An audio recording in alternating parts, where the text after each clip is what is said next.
Hello, Deepji. I have a few problems which I want to share with you. I have been married for 26 years and I am a dedicated, hardworking, and an adjusting wife. 2 years ago, I came to know that my husband was having an extramarital affair. Actually, he started cheating on me after the birth of our third child. At that time, we had been married for 7 years. That affair lasted for a few years. Although he is trying to make amends now, but he has started doubting me as to whether I would take revenge on him by doing what he's done to me. My eldest son is 25 years old now. I cannot even expose him, and if I do so, then I put my children's future at stake. I am just trying to live with him, as I know him from my school days. At the time of marriage, his status was lower than that of mine, but I toiled very hard and improved our financial status.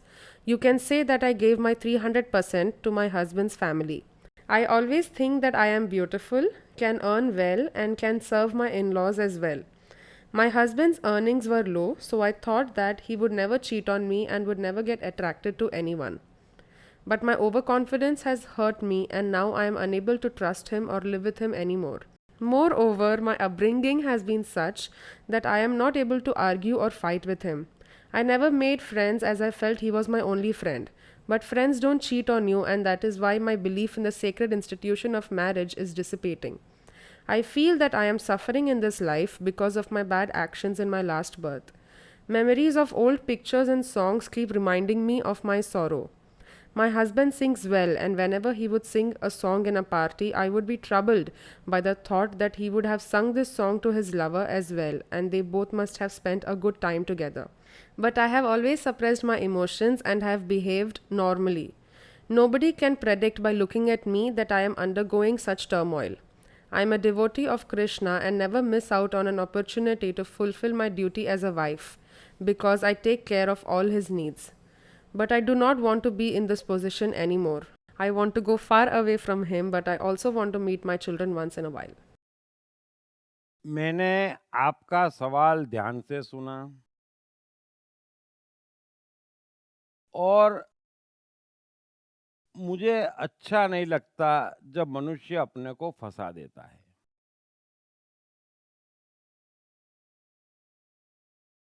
Krishna Gita में एक बहुत अच्छी बात कहते हैं कि सुपात्र को दान देना कर्तव्य है। अतः दान देते वक्त भी समय और पात्र की योग्यता देखी जानी चाहिए। अब आपने जीवन के इस नियम को तोड़ा। आप कह रही हैं कि मैं बड़ी खूबसूरत हूँ, पति से बड़ी प्रतिभावान थी और मैंने ही घर को सँभाला, यानी कि आपने कुपात्र को दान दिया। ये आपका अज्ञान है और इसका परिणाम तो आना ही था। दूसरी बात, इतनी सब कुर्बानी देने के लिए आपको किसी ने कहा नहीं था, किसी ने ज़बरदस्ती करी नहीं थी, आपने ही दी, आपका ही चुनाव था, अतः आपको यह अस्तित्व स्वीकारना ही रहा। लेकिन मैं सबसे कहता हूँ, ये जो टेम्पररी टेम्पटेशंस होते हैं ना, उसमें मनुष्य को नहीं आना चाहिए। जीवन में सब कुछ सत्य से, मन के नियमों से और प्रकृति के नियमों से चलता है। चूंकि इन नियमों का यहाँ पर किसी को ज्ञान नहीं है और बहुत कम ज्ञानी हुए हैं जिन्होंने इन नियमों की चर्चा करी है।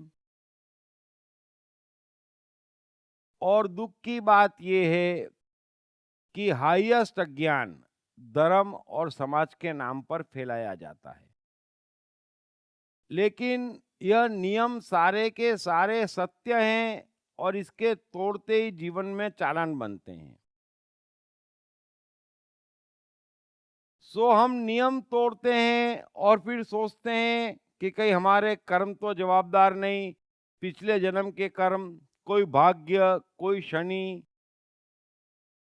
नहीं, इनमें से कोई भी मनुष्य के जीवन के लिए जवाबदार नहीं है।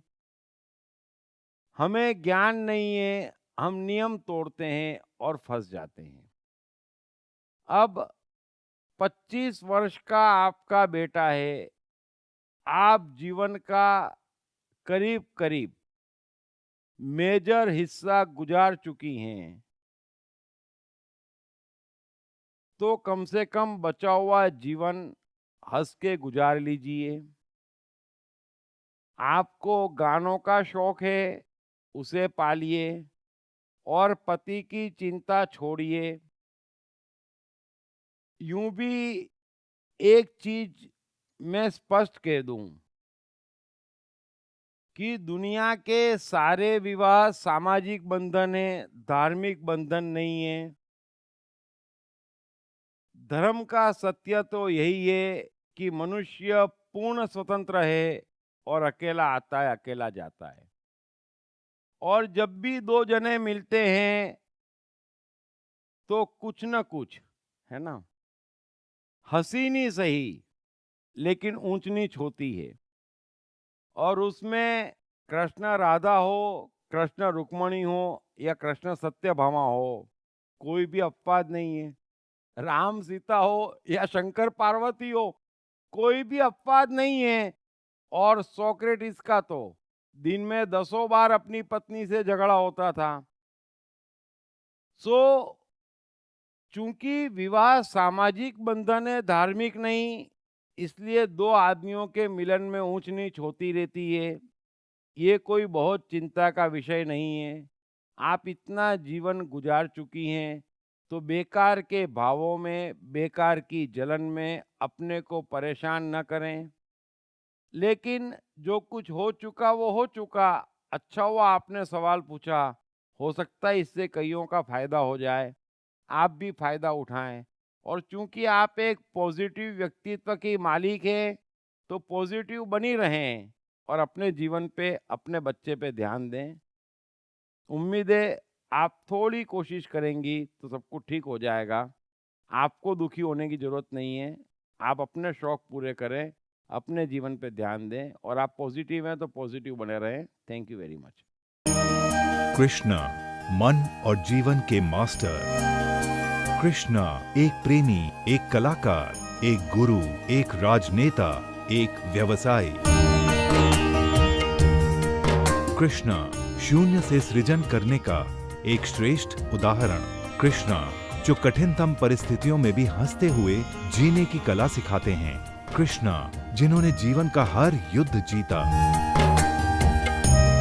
दीप त्रिवेदी द्वारा लिखित किताब मैं कृष्ण हूँ।